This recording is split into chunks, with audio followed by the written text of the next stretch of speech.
আমাদের আজকের programme Goa. Goa beach শুধু ইন্ডিয়া নয়, পুরো ওয়ার্ল্ডে বিখ্যাত।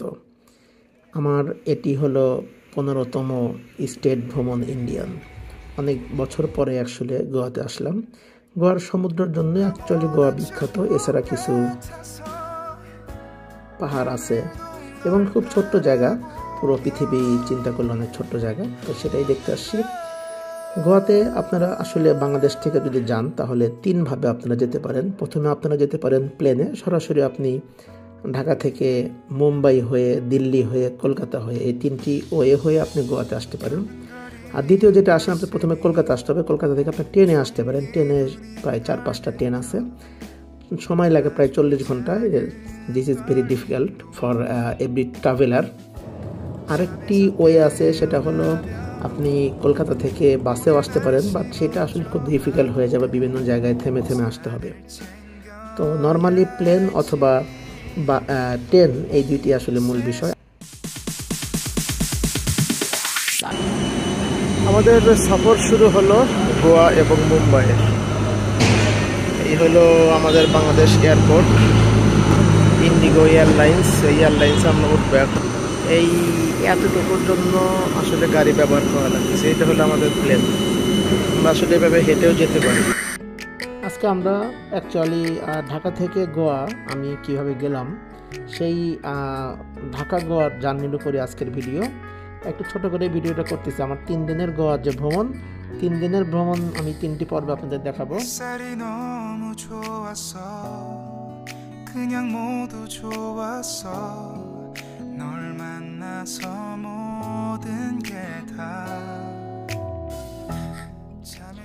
ঢাকা থেকে আসলে গোয়ার প্রোগ্রাম খুব বেশি হয় না। বেশিরভাগ ট্রাভেলার আসলে গোয়া যেতে চায় না, কারণ গোয়া যেতে যে খরচ, সেই খরচে মোটামুটি থাইল্যান্ড যাওয়া যায়। তো নেপাল তো যাওয়াই যায়, কারণ এখানে প্লেন ভাড়া আমার গোয়া, ঢাকা থেকে গোয়া, গোয়া থেকে মুম্বাই এবং মুম্বাই থেকে ঢাকা আমার 34,000 টাকা খরচ পড়েছে। रेल में एक सुरक्षा सूचनाकार और संचार गाइड उपलब्ध है। Your safety is our top priority and we request you to pay close attention to this demonstration even if you fly frequently. A safety instruction card is available in the seat pocket for your reference. Secure your seat belt by inserting the metal tip into the pocket. আপনারা যদি শুধু গোয়া যেতে চান প্লেনে, তারপর ট্রেনে আসেন, তাহলে 18,000 টাকা খরচ পড়বে। তো সব মিলে অ্যাকচুয়ালি 34,000 টাকা প্লেন ভাড়া।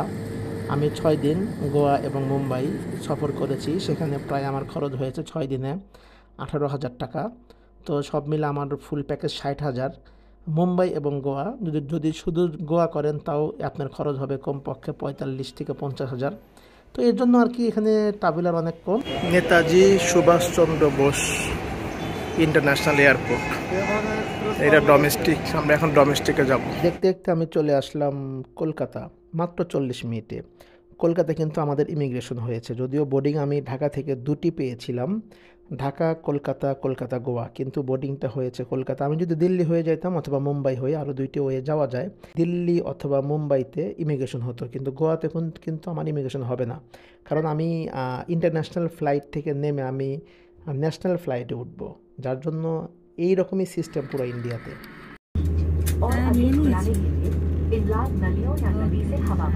ध्यान रखें, रक्षा जैकेट में हवा बाहर निकलने के बाद ही भरें। अगर विमान में फ्लाइट 2 घंटा ट्रांजिट দিয়ে আমি আবার চলে আসলাম প্লেনে এবং যাচ্ছি গোয়ার উদ্দেশ্যে। আর এখান থেকে প্রায় 2.5 ঘন্টা সময় লাগবে কলকাতা থেকে। কলকাতা আমার 40 মিনিট লেগেছিল। আর সব মিলে প্রায় 3 থেকে 3.25 ঘন্টার সফর। এখানে একটা কথা বলে রাখি, যদি দিল্লি থেকে যাই প্রায় তখন 5.5 ঘন্টার সফর হয়। মুম্বাই হয়ে গেলেও প্রায় 4 ঘন্টার উপরে, কলকাতা হয়ে গেলে সব থেকে সফরটা কম হয়। তো আমি অনেক চিন্তাভাবনা করে আমি দেখেছি যে কলকাতা হয়ে গেলে সময়টা কম লাগে, ডিরেক্ট যেহেতু গোয়াতে কোনো ফ্লাইট নাই। তো আপনারা যখন যাবেন আপনারা অবশ্যই কলকাতার ফ্লাইট হয়ে যাবেন, তাহলে অল্প সময় আপনারা গোয়া পৌঁছাইতে পারবেন। ইন্ডিগো ফ্লাইটটি কিন্তু অনেক উঁচু দিয়ে চলে, কারণ আমি দেখতেছি মেঘ আমার অনেক নিচে, এবং এই মেঘ দেখতে দেখতে চলে আসলাম গোয়া। আর গোয়াটি একটি বিচ এরিয়া, বাংলাদেশের কক্সবাজারের মতো। তো আমি কিন্তু যেখানে নামতেছি সেখান থেকে কিন্তু প্রায় 30 থেকে 35 কিলোমিটার দূরে বিচ, যার জন্য শহরের মাঝখানে নামতেছি। তো তো নেমে গেলাম গোয়াতে এবং এখন আমি একটি ট্যাক্সি হায়ার করব। এখান থেকে ট্যাক্সি কিন্তু অনেক এক্সপেন্সিভ। আপনারা যদি একা আসেন আমার মতো তাহলে কিন্তু বিপদে পড়বেন। 4 জন আসলেই সব থেকে কম খরচে আপনারা এখান থেকে আপনাদের হোটেলে যেতে পারবেন। এখান থেকে ট্যাক্সি ভাড়া প্রায় 1000-1200 এরকম রুপি, অনেক এক্সপেন্সিভ। সেক্ষেত্রে 4 জন হলে যাবেন। এছাড়া বাস আছে। শুরু হলো আমার গোয়া জার্নি 3 দিনের জন্য। এই সামনে 3 বাইসাব আছে, এই বাইসাবদের সাথে আমি যাচ্ছি শেয়ারিং গাড়িতে। বাস ভাড়াও কিন্তু 250 রুপি, এটি কিন্তু একেবারে সস্তা না। তো আমি শেয়ারিংয়ে যাচ্ছি, আমি দিব 400 রুপি। আর যারা পিছনে 3 জন ওনারা হয়তো বা 1000 রুপি দিবে। গাড়িওয়ালারও লাভ হবে, আমারও লাভ হবে। পিছনে যারা আছে তারা আসে তামিল থেকে, তাদের সাথে কথা বললাম। তারা তামিল পারে, আসলে ইংলিশও পারে না, হিন্দিওটা অল্প পারে। আর যাই হোক, তারা তামিল থেকে এখানে দ্বিতীয়বারের মতো বেড়াতে আসছে, আমি হলো প্রথম। তারপরেও তারা রাস্তা চিনতেছে না, অতএব আসলে এখানে রাস্তা চেনাটা একটা বিশাল ব্যাপার। আর যাই হোক, আমি 400 রুপিতে সামনে বসে আসতে পারতেছি, যেটা 1200 রুপি লাগতো। এখানে অনেক টাকা আমার বেঁচে গেছে। বাট বাস আসলে একটা ঝামেলা হলো, বিকাল 4টায় এবং দুপুর 12টায়, এরকম 4 ঘন্টা পর পর বাস, এটা একটু কঠিন হয়ে যায়, যার জন্য আসলে আমরা বাসে আসাটাও খুব ডিফিকাল্ট। তো ভালো লাগতেছে, আমরা একটা ব্রিজের নিচ দিয়ে যাচ্ছি এবং সামনে আর একটা ব্রিজ আসবে। আর তামিলের যে ভাইগুলো আছে ওনাদের সাথে হিন্দিতে, একজন হিন্দি ভালো পারে, ওনার সাথে কথা বলতেছি এবং ড্রাইভারের সাথে কথা বলতেছি। তো ভালো সময় কাটতেছে এবং আমরা যাচ্ছি গোয়া বিচের দিকে। গোয়াতে কিন্তু 2টি এয়ারপোর্ট আছে, আমাদের খুবই খেয়াল করতে হবে, কারণ প্লেন কোথায় নামবে এবং এখান থেকে আবার প্লেনে যদি কোথাও যান তাহলে কোন এয়ারপোর্টে যাবেন সেটা কিন্তু খুবই গুরুত্বপূর্ণ। আমি যে এয়ারপোর্টে নামলাম এর নাম হলো গোয়া ডাবলিন ইন্টারন্যাশনাল এয়ারপোর্ট। আর এইখান থেকে 60 কিলোমিটার দূরে অ্যাকচুয়ালি গোয়ার অন্য মাথায় আছে মোপা এয়ারপোর্ট। সেটি হলো নতুন হয়েছে আর কি। নর্মালি মুম্বাই আমি যাব, সেটা মোপা এয়ারপোর্ট থেকে যাব। আর নামলাম হলো গোয়া ডাবলিন ইন্টারন্যাশনাল এয়ারপোর্ট। এখান থেকে বাগা বিচ 42 কিলোমিটার, আর এখান থেকে মোপা এয়ারপোর্ট 60 কিলোমিটার। তাহলে বুঝেন কত দূরে এয়ারপোর্টটি। তো আপনারা এয়ারপোর্টগুলো খেয়াল করবেন এবং বাগা বিচের আশেপাশে থাকার চেষ্টা করবেন, কারণ মূল স্পট হলো বাগা বিচ। বাগা বিচের আশেপাশে থাকার চেষ্টা করবেন অথবা বাগা বিচে থাকবেন, কারণ এটাই হলো মেন এরিয়া, অনেকটা বাংলাদেশের লাবণী পয়েন্টের মতো। Welcome to Goa again. তো বিচটা ভালো লাগতেছে, দেরি হয়ে গেছে, আস্তে আস্তে মাগরিবের সময় হয়ে গেছে, সূর্য অস্ত চলে গেছে। এখানে লাইটিং হচ্ছে, সকাল থেকে কিছু খাই নাই, যদিও ক্ষুধা নাই। এই হলো বাগা বিচের যে সামনের যে খাবারের দোকানগুলো, বরাবর হাঁটলে 2-4 কিলোমিটার হাঁটা যাবে।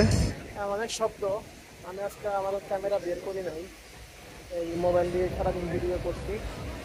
এটা হলো গোয়া বিচ, বাগা বিচ বলে। আজকে একটা বিচই খাওয়া দাওয়া, কালকে থেকে ইনশাআল্লাহ ঘোরা শুরু করতে দিব। जितने भी पानी में टूरिस्ट हैं उनको रिक्वेस्ट है पानी से बाहर आना है। भैया आई लोग टी शर्ट बाहर निकलो।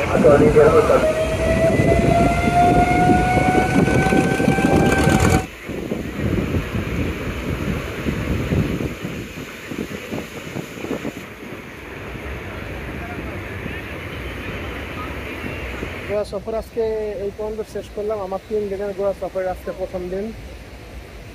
কালকে মূলত আমাদের ট্যুরটা শুরু হবে। আজকে একটা স্পটে দেখলাম বাগা বিচ, কালকে 3-4টা স্পট দেখ, তারপরের দিন 3-4টা, তারপরে চলে যাবো মুম্বাই। এটা আমার 15 নাম্বার স্টেট ট্যুর ইন্ডিয়া। 28টা স্টেটের ভিতরে 14টা ঘোরা হয়েছে, এটা 15 নাম্বার। তো মুম্বাই গেলে 16 নাম্বার হবে। তো আজকে একটু খাওয়া দাওয়া করি, কারণ সারাদিন কিছু খাওয়া হয়। আর রুমটাও ভালো পড়ে নাই, একটু স্ক্যাম হয়েছে। দেখাইছে যে রুম আসলে দেয় নাই, কিন্তু এমন সময় আমি রুমটা পাইছি, আমি আসলে ক্যান্সেল করতে পারি নাই, কারণ আমার হাতে সময় ছিল না, নাহলে এই বিচটা দেখতে পারতাম না। যার জন্য একদিনের জন্য উঠলাম, কিছু ক্ষতি হলো হয়তো বা 1000 খানেক টাকা বাংলা টাকার। কালকে রুম চেঞ্জ করবো। তবে এখানে অনেক স্ক্যাম আছে, বাট গোয়াতে চেন্নাইয়ের মতো মনে করছিলাম যে কোনো স্ক্যাম থাকবে না, বাট এখানে ভালো স্ক্যাম দেখতে। এটা হলো নর্থ গোয়া। আমি অ্যাকচুয়ালি নর্থ গোয়া ঘুরবো, সাউথ গোয়া ঘুরবো না, আমাদের হাতে টাইম নাই। নর্থ গোয়াতে 20টা বিচ আছে, তো আজকে একটা দেখলাম, আর কালকে 2-3টা দেখবো। আর 2-3টা ফোর্ট আছে, মানে পাহাড়ের চূড়া, এগুলোই নিয়েই কালকে প্রোগ্রাম হবে। ঢাকা থেকে সরাসরি ফ্লাইটে আসছি, কলকাতা হয়ে ইন্ডিগোর একটা ফ্লাইটে চলে আসছি গোয়া।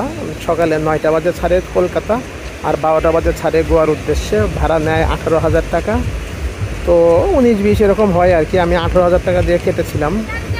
তো ওইভাবে চলে আসছি আর কি। আর এয়ারপোর্ট থেকে 45 কিলোমিটার বাঘা বিচ, এটাই সবথেকে জনপ্রিয়।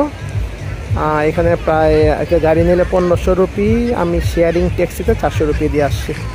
তো এই হলো। আর হোটেল খরচ 1000 রুপি একটা রুম কমপক্ষে, আমার 1400 রুপি নিয়েছে একটা রুম, মোটামুটি ভালো একটা রুম। তো এই হলো খরচ। আপনারা যারা ঢাকা থেকে আসবেন, ইন্ডিয়ান যদি ভিসা থাকে সরাসরি প্লেনে আসতে পারবেন। অন্যথায় কলকাতা হয়ে আসলে প্লেনে আসলেও খরচ একই হবে, আর ট্রেনে আসলে 3 দিন সময় লাগবে, সেক্ষেত্রে সময়ের মূল্য আছে, সেক্ষেত্রে অর্ধেক খরচ হবে। এই যে গাড়িগুলো দেখতেছেন, এগুলো দিয়ে টহল দিচ্ছে বীজ থেকে তোলার জন্য। মানে সূর্য ডুবে গেলে সঙ্গে সঙ্গে বীজ থেকে উঠতে হবে, না হলে পুলিশ আসবে, তোলাচ্ছে আর কি এই গাড়ি নিয়ে। আর গোয়া বীজটা অনেকটা কক্সবাজারের মতো, আমাদের কক্সবাজারের যেরকম অবস্থা সেম অবস্থা। সামনে অনেকগুলো নৌকা আছে, like as that Cox's Bazar. Goa ওইরকম আন্দামান দ্বীপপুঞ্জ যে গিয়েছিলাম ওইরকম না, বা চেন্নাই সাগরের মতো না। সুন্দর গোসল করা যায়, এবং কক্সবাজার লাইক অ্যাজ কক্সবাজার। তবে এখানে ইন্ডিয়ান মুম্বাই থেকেই বেশি লোক আসে, ওদের মোটামুটি ড্রেস আপ ওয়েস্টার্ন কালচার। আর খাওয়া দাওয়া এখানে তামিল, তারপরে মহারাষ্ট্রের যে খাওয়া দাওয়া, মারাঠি, এগুলো।